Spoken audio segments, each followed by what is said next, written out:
Hi everybody, welcome to this class. आज की इस क्लास में हम पढ़ेंगे टेक्स्ट बॉक्स। टेक्स्ट बॉक्स क्या होता है और ये कैसे काम करता है। यहाँ पर हम लोग क्लिक करेंगे इसमें और यहाँ से बहुत सारे तरीके के टेक्स्ट बॉक्स हमारे पास हैं। जो भी हम इंसर्ट करना चाहें यहाँ से इंसर्ट कर सकते हैं।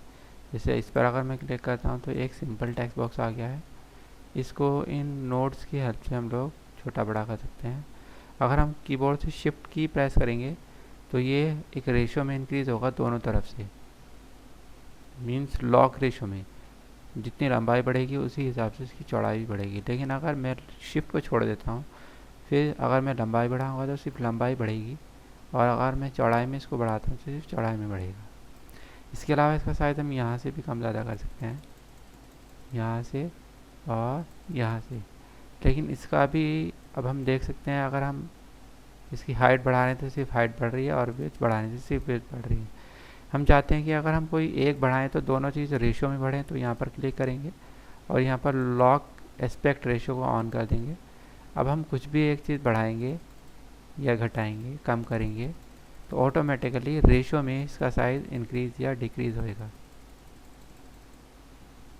इसमें जो टेक्स्ट है हम खुद भी लिख सकते हैं।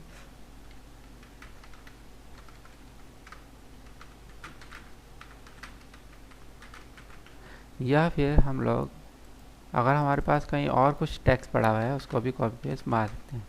जैसे मेरे पास कुछ ये टेक्स्ट है, मैंने इसको कंट्रोल C कॉपी किया और यहाँ पर कंट्रोल V कर देंगे तो ये टेक्स्ट हमारे पास आ जाएगा।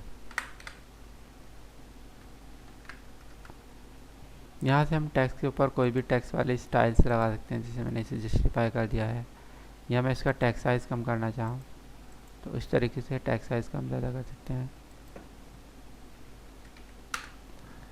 और टेक्स्ट का कलर डालना है, कुछ भी। लेकिन इन टेक्स्ट बॉक्सेस की जो प्रॉपर्टीज़ हैं वो हम यहाँ से कंट्रोल करेंगे।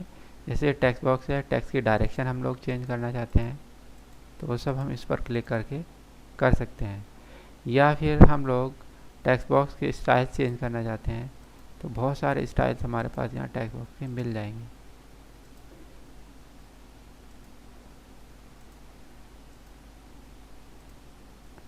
जो हम लोग लगा सकते हैं। इसके बाद ये जो बॉर्डर आ रहा है और फिल है अंदर का, इसकी स्टाइल को भी चेंज कर सकते हैं। अगर हम फिल कलर चेंज करना चाहें, यहाँ से फिल कलर चेंज हो जाएगा। और अगर आउटलाइन कलर चेंज करना चाहते हैं, यहाँ से हम लोग आउटलाइन कलर चेंज कर सकते हैं। ये हमारे सामने आउटलाइन की स्टाइल पे हम लोग यहाँ से चेंज कर सकते हैं। जैसे ये थिकनेस है, मैं इसको बढ़ा सकता हूँ। और इसके अलावा इसका जो स्टाइल है दिखाने का, ये हमने डैश कर दिया है सॉलिड लाइन के बजाय। या हम लोग कुछ और भी कर सकते हैं, इसको स्क्वायर्स मैंने कर दिया है इसको। हम चाहें तो इस टेक्स्ट बॉक्स की शेप को भी चेंज कर सकते हैं कुछ इस तरीके से। अगर हम इन आउटलाइन को हटाना चाहते हैं तो नो आउटलाइन कर देंगे, और अगर हम कलर को हटाना चाहते हैं तो नो फिल कर देंगे। यहाँ पर एक पीली सी नोट ये बन के आई है, इसकी हेल्प से हम इस शेप को किसी दूसरी शेप में कन्वर्ट कर सकते हैं। तो इससे इस शेप के अंदर मॉडिफिकेशन आते हैं। यहाँ से हम लोग इसको रोटेट कर सकते हैं, जहाँ पर भी हमें रोटेट करना हो। ये रोटेट करने के लिए होता है। रोटेट करने के लिए यहाँ पर भी एक ऑप्शन होता है, इसमें जाएंगे मोर रोटेशन, और यहाँ से भी हम इसको अपने अकॉर्डिंग रोटेट कर सकते हैं।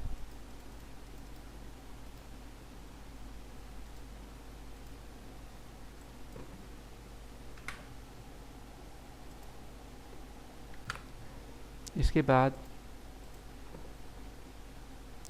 अगर हम इसको फ्लिप करना चाहें तो यहाँ से फ्लिप वर्टिकल कर देंगे हम लोग, और यहाँ से फ्लिप हॉरिजॉन्टल। तो हम देख सकते हैं हॉरिजॉन्टल से इसकी डायरेक्शन चेंज हो रही है, और फ्लिप वर्टिकल से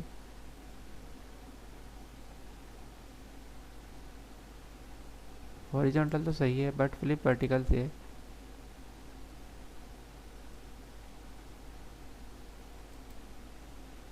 हम पहले इसकी शेप चेंज कर देते हैं।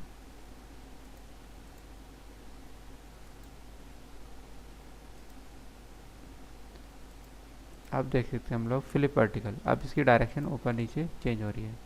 वर्टिकल में हमारा ये लंबाई में कॉलम के हिसाब से चेंज होगा, हॉरिजॉन्टल में हमारा ये चौड़ाई के हिसाब से चेंज होएगा। तो इस तरीके से हम लोग इसको फ्लिप भी कर सकते हैं, और कितने डिग्री में हम इसे घुमाना चाहते हैं वो भी हम यहाँ से कर सकते हैं। बाकी ज़्यादा डिग्री हमें चेंज करनी है तो हमें यहाँ से बदलना होगा। इसके बाद इसका आता है अलाइनमेंट। हम इसको कैसे अलाइन कर सकते हैं और कहाँ पर इसको लगा सकते हैं, इसके लिए हम पहले इसको थोड़ा सा छोटा कर लेते हैं। अब यहाँ पर जाएंगे हम लोग, हमने बोला इसको लेफ़्ट अलाइन करो, तो लेफ़्ट सेंटर आ गया है, टॉप सेंटर आ गया है, और ये राइट कॉर्नर आ गया हमारा। अगर हम सेंटर ऑफ पेज लाना चाहते हैं तो ये सेंटर ऑफ पेज है, और ये बॉटम कॉर्नर से ये बॉटम राइट कॉर्नर, और ये बॉटम सेंटर, और ये हमारा टॉप सेंटर आ गया है। यही सब चीज़ हम यहाँ से भी कर सकते हैं। हर एक ऑप्शन जो यहाँ पर है वही ऑप्शन यहाँ पर भी है, यहाँ तक।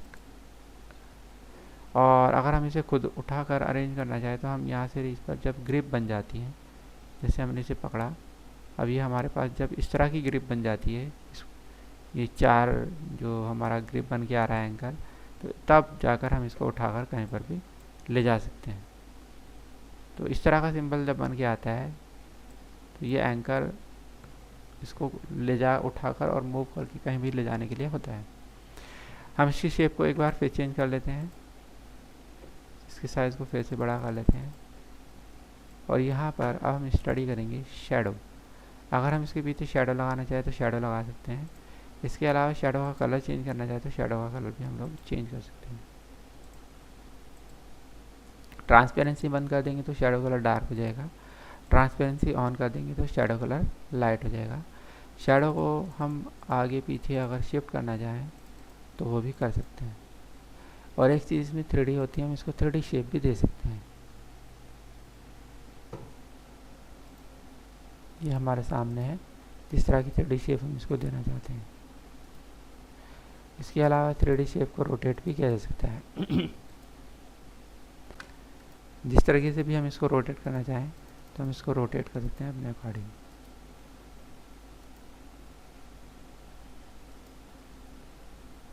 ये सब 3D शेप के फॉर्मेट्स हैं जो हम इसके ऊपर अप्लाई कर सकते हैं। इसके बाद इसमें एक चीज़ आती है टेक्स्ट रैपिंग। उसके लिए पहले हम इसको प्लेन कर लेंगे। यहाँ से हम लोग इसको 3D फॉर्मेट हटा देते हैं, ये हमारे पास आ गया है।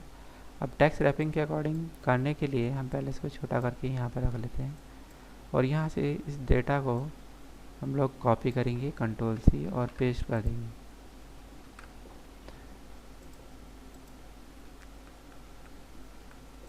अब हमारे पास ये डेटा है, हम इसको यहाँ पर लेकर आएंगे। तो यहाँ पर टेक्स्ट रैपिंग के बहुत सारे ऑप्शन हैं। तो उससे पहले इनलाइन होता है। इनलाइन का मतलब होता है कि अगर हम इसको छोटा कर दें तो ये लाइन के साथ साथ लाइन के अंदर अंदर चलेगा। हम देख सकते हैं इसे जहाँ पर भी लेकर जाएंगे हम लोग लाइन के अंदर ही रहेगा, इसे बाहर नहीं जाएगा। इसको इनलाइन कहा जाता है। दूसरी चीज़ इसमें स्क्वायर होती है। स्क्वायर से डेटा इसके चारों तरफ रहेगा और ये टेक्स्ट से घिरा हुआ होगा।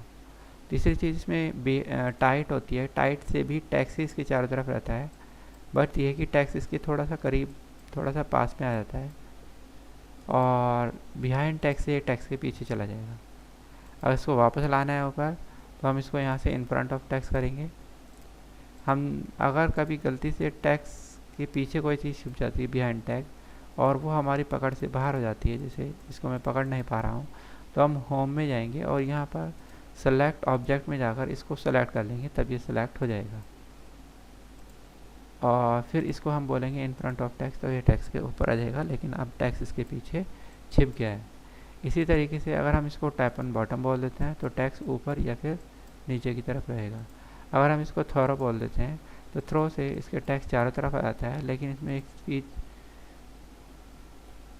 हाँ, थ्रो से इसके टेक्स्ट चारों तरफ आ जाता है, लेकिन इसमें एक ऑप्शन हमारे पास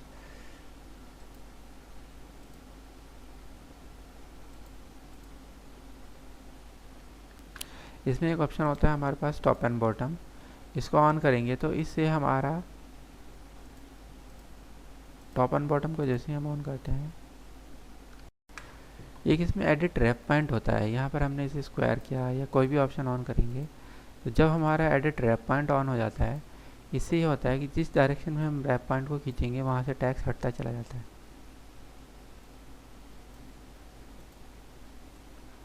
तो उतनी डायरेक्शन में हमारा टेक्स्ट नहीं आएगा। लेकिन अगर हम एडिट रैप पॉइंट में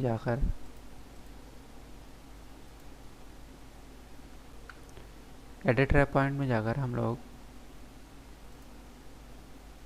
इसको अंदर की तरफ कर देते हैं तो टेक्स्ट फिर इस शेप के अंदर की तरफ आने लग जाएगा, ये हम देख सकते हैं। तो ये दोनों ही फैक्ट हैं जो हम अप्लाई करना चाहें वो कर सकते हैं। तो इस तरीके से एडिट रैप पॉइंट भी किया जा सकता है। अब इसमें एक चीज़ आती है पोजीशन सेट करना, bring to front, send to back. इसके लिए हम लोग एक प्लेन टेक्स्ट ले लेते हैं। ये मैं एक नया टेक्स्ट बॉक्स ले लेता हूँ। इंसर्ट में जाएंगे हम लोग और टेक्स्ट बॉक्स से ही हम कोई दूसरा टेक्स्ट बॉक्स ले लेते हैं। जैसे ये मैंने एक ले लिया है और इसको हम एक प्लेन टेक्स्ट बॉक्स बना लेते हैं। इस तरीके से हम टेक्स्ट चाहे तो डिलीट भी कर सकते हैं। एक दूसरा टेक्स्ट बॉक्स और इंसर्ट कर लेते हैं हम लोग यहीं से। यहाँ पर बहुत सारी तरीके के टेक्स्ट बॉक्सेस हमारे पास हैं। मैं ये वाला ले लेता हूँ, इसका टेक्स्ट मैं डिलीट कर देता हूँ।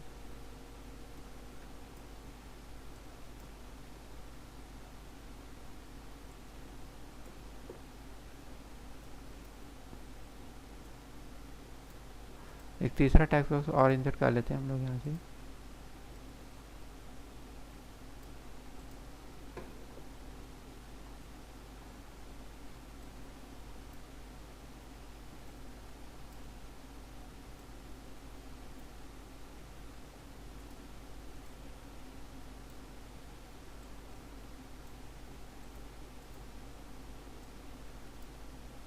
इसका टेक्स्ट हम हटा देते हैं फिलहाल यहाँ से।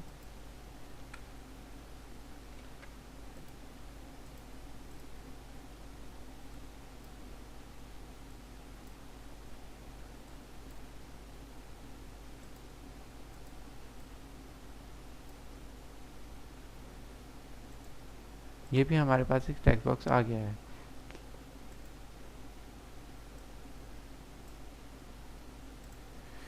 तीन टेक्स्ट बॉक्सेस हमारे पास हैं, इनके हम अलाइनमेंट को देख लेते हैं।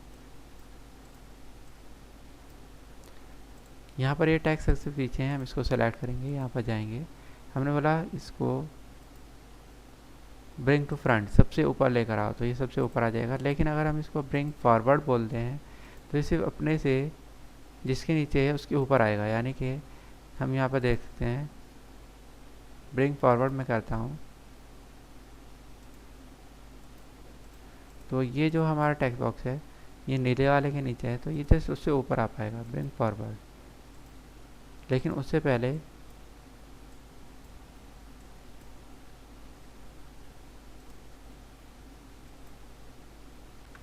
हम इसको सेलेक्ट करेंगे नीले वाले को। अब नीले वाला जो है हमारा वो रेड कलर के बॉक्स के पीछे है, तो हम लोग इस पर जाएंगे और इसको ब्रिंग फॉरवर्ड करेंगे तो हम देख सकते हैं ये सिर्फ रेड वाले के ऊपर आएगा, इस वाले बॉक्स के ऊपर नहीं आएगा। लेकिन अगर हम किसी को सेलेक्ट करके कि बोल देते हैं ब्रिंग टू फ्रंट तो वो सबके ऊपर आ जाता है। इसी तरीके से हम रेड वाले को सेलेक्ट करके सेंड टू बैक करते हैं तो ये सबके पीछे चला जाएगा।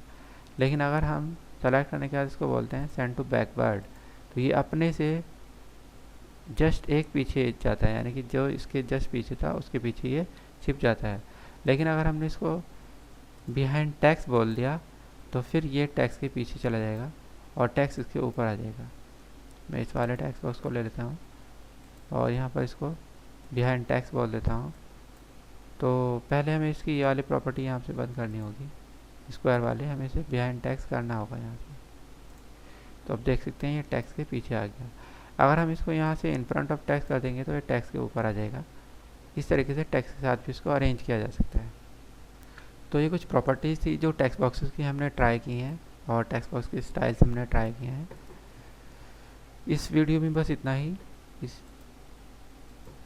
उम्मीद है ये आपको समझ में आया होगा। अगर ये वीडियो आपको पसंद आया तो आप इसको लाइक कर सकते हैं, शेयर कर सकते हैं और चैनल को सब्सक्राइब कर सकते हैं इसी तरह की और वीडियोस देखने के लिए। इसमें अगर आपको कुछ प्रॉब्लम है तो आप कमेंट के थ्रू पूछ सकते हैं। और इन्हीं सब ट्यूटोरियल को अगर कोई इंग्लिश में पढ़ना चाहे तो मेरे दूसरे चैनल पर ये सब ट्यूटोरियल आपको इंग्लिश में मिल जाएंगे। उस चैनल का लिंक भी इस वीडियो के डिस्क्रिप्शन में मिल जाएगा। Thanks for watching.